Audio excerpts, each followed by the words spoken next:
girlfriend is white, but you have 10 years experience. Can you work at the school? You and I both know the answer. Dr. Umar is a character. Okay, he still hasn't opened a school, and I can't give him a pass on that. But what I do appreciate from Dr. Umar is that he is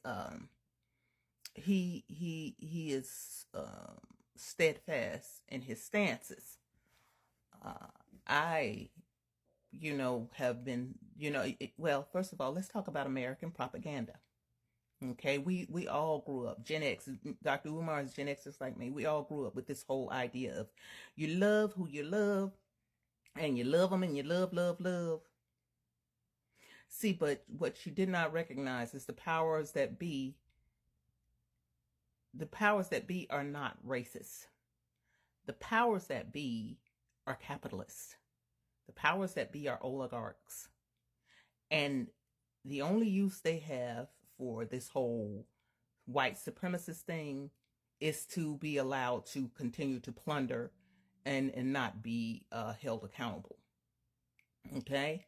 They're not caught up in this whole, the purity of whiteness and the purity of the white woman. Okay? They only see what's going to be best for them. And at some point they understood with these celebrities and athletes, Jack Jones, the boxer, he was the first one of them to secure him a white woman because that was a status symbol, you see. All right, he was the first. I'm sure he wasn't the first, but he was one of the first high profile ones. Of course, Sammy Davis Jr. And then, so the powers that be understand that the more they can divide, the better, the easier it is to conquer. So, absolutely, let's start passing these laws to allow this interracial marriage so that they can have their status symbol, and we can be assured that there will be no uprisings or revolutions or any attempt to right wrongs for Black people in any kind of significant way. The Indian people from India know that. They marry one another. Arabian men, for the most part, marry one another. Persian men, for the most part, marry not one another. Not the men marry one another, but marry their counterparts. But we here in America, in the Black race, and Black people all around the world, is love. And we can do this. We can overcome this. Have you not been on social media? If you've been on social media for more than 2 days, you understand that we as Black people can't even get on the same page, let alone we start spreading ourselves all around. And let me just say, Black women have started to move on. Okay? Either they're choosing celibacy and singleness, or they're choosing outside of their race, and rightly so. We were left behind. I'm sorry, we're going to have the conversation. The Black athletes, the Black entertainers, and everything took their resources and gave them to those who have already been plundering resources. So, going forward, when Dr. Umar is saying, don't bring them around, he's saying it causes division. Just by its very nature. If you're not in a neighborhood with Black people working to secure the freedoms and the comforts and just the leave us alone piece of it all. If you're not doing that, you are divided. And those that already have consolidated power are going to roll you like flour dough while you are pledging your undying love to someone who's benefiting from what they're doing. I'm not trying to convince you. I'm just trying to say it's not Dr. Umar who should be being laughed at. It's a joke what has gone on with black people. Even on the continent of Africa, you got dictators and presidents of African countries going to Europe to find them a wife. while their people are languishing in poverty.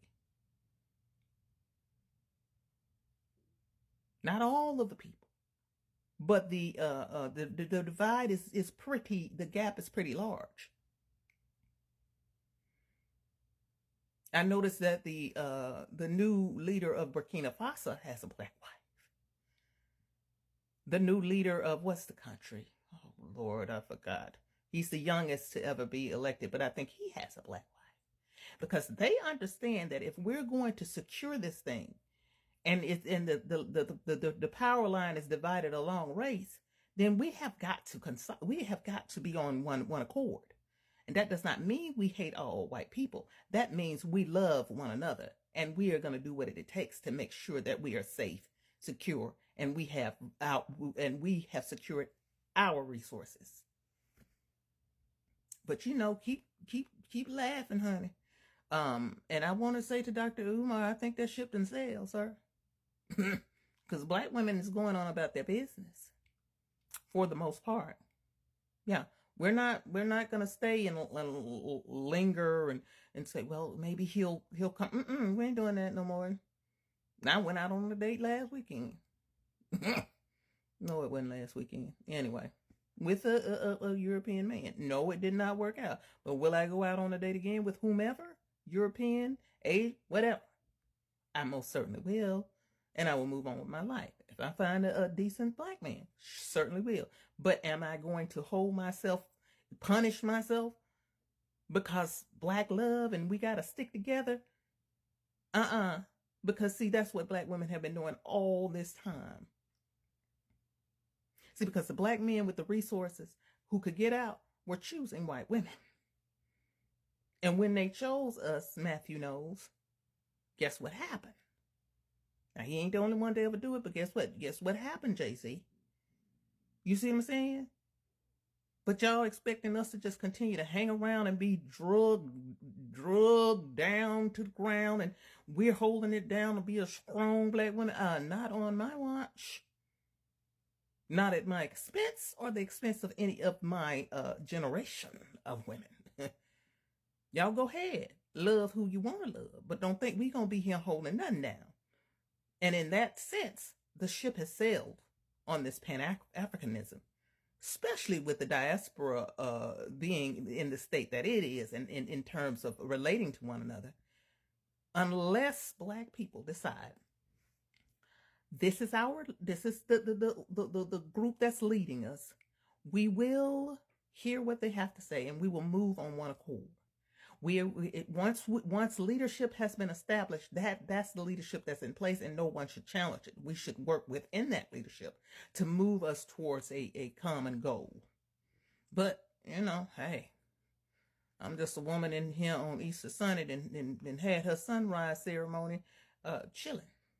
Get up and cook some delicious food and get on with my life. Yeah, but Dr. Umar might be funny, but he ain't crazy. Okay, he ain't crazy. Yeah, that's the remedy, and you can teach yourself. You can undo this propaganda and this psychological warfare that's been used on you for centuries. You can undo that if you take the time to undo it, and if you stop and if you stop and actually go down and look at what's going on inside of you instead of running to grab what you were told you were supposed to like, what you were told was the height of feminine beauty.